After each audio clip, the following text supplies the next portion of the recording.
How's it going, everyone? Sean Finnegan here. I'm joined by Geoff Robinson. How's it going, Geoff? Good, good. You may recognize Geoff. He's the captain of Team EG, a pro Starcraft player, one of the best here in NA. I'll take it. Yeah, and he's here to talk to us a little bit about Starcraft 2, Legacy of the Void, which is the third and final installment in the popular Starcraft franchise. Being a pro player, Geoff, what I really wanted to ask you is, with, you know, Heart of the Swarm before it and Wings of Liberty before that, we kind of had a little bit of, like, you know, waxing and waning of the competitive scene. With all of the hype and kind of like the anticipation of this final release, like, do you really see Legacy of the Void like kind of giving StarCraft 2 a resurgence in that competitive community? Absolutely. I think the quick and easy answer is that yes.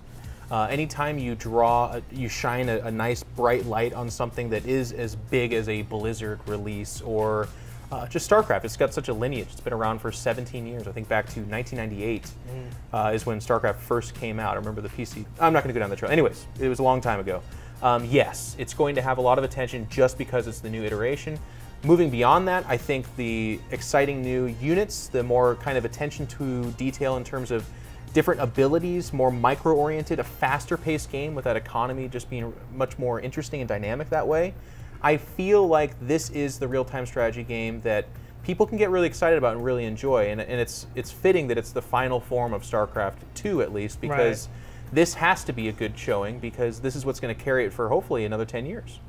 Right, and talking about what esports used to look like 10 years ago, now we have big games like Counter-Strike Go, League of Legends, and obviously Dota 2.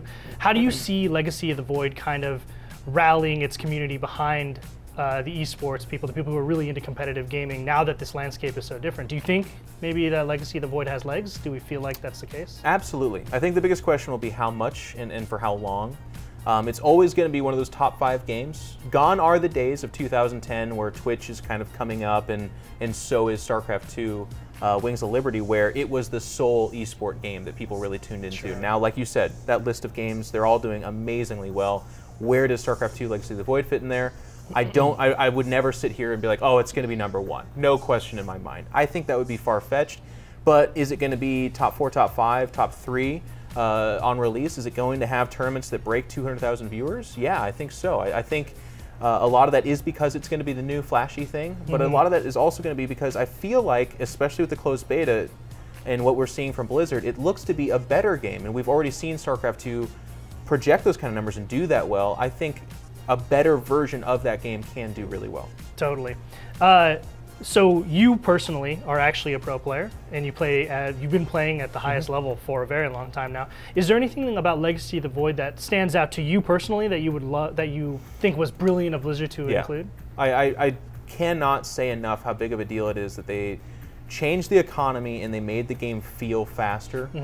That to me is the biggest change. The second biggest change would be that a lot of these units that they're introducing are not one-dimensional kind of single units where it's like, this is what it does and that's it. You look at even some of the more basic ones like a Cyclone. The Cyclone's devastatingly powerful at range, but in order to get that range, it has to be holding still, it has to initiate its power, and then you have to kite within that range, and then it will auto-target the unit that's shooting at.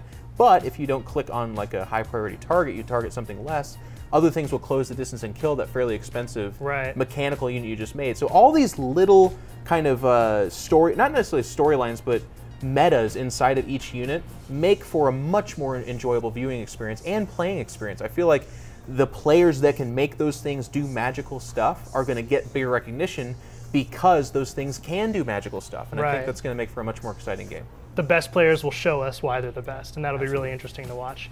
Last thing to wrap up here. Like I said, there's a lot of esports competition out there. What do you think needs to change between now? We're still in closed beta, and all of that stuff is subject to change. There will be unit tweaks and maybe balance tweaks and all kinds of tweaks. That's what a beta is. What do you think Blizzard should change going forward between now and release? Like, what are the things that kind of stand out to you as like, this is how I can change, this is how it should be changed in order to make it the game that I would like to play? You know, that is the $64 million question, because honestly, the game's going to be there. Blizzard makes fantastic games, and Legacy of the Void, I can proudly say, is probably the biggest leap forward in the right direction. Again, that speed is there. The balancing, we're in closed beta right now. It's a little bit imbalanced, but I have all the confidence in the world it's going to get there. People are really hitting their stride with StarCraft 2, and I feel like it's going to be there. In order to be an esport that's super successful, there are so many other things at play. And what Blizzard can really do is I think they need to carve out their audience. They need to make this game super exciting for people that aren't necessarily playing it 100 hours a day, like some of these other games. I know MOBA fan bases are largely in part the players that they tune in and watch. StarCraft 2 is a little bit different in the way that it's a lot of people that are like, no, I grew up watching that game. I don't play it now, but I still watch.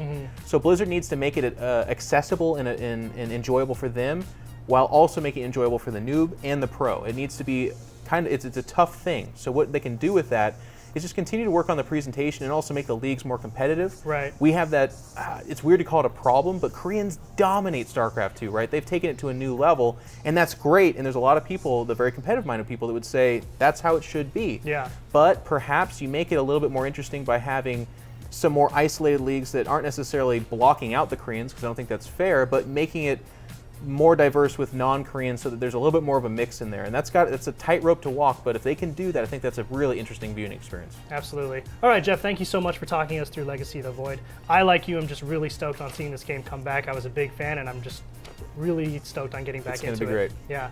For everything else, StarCraft and Legacy of the Void, you are already in the right place. IGN.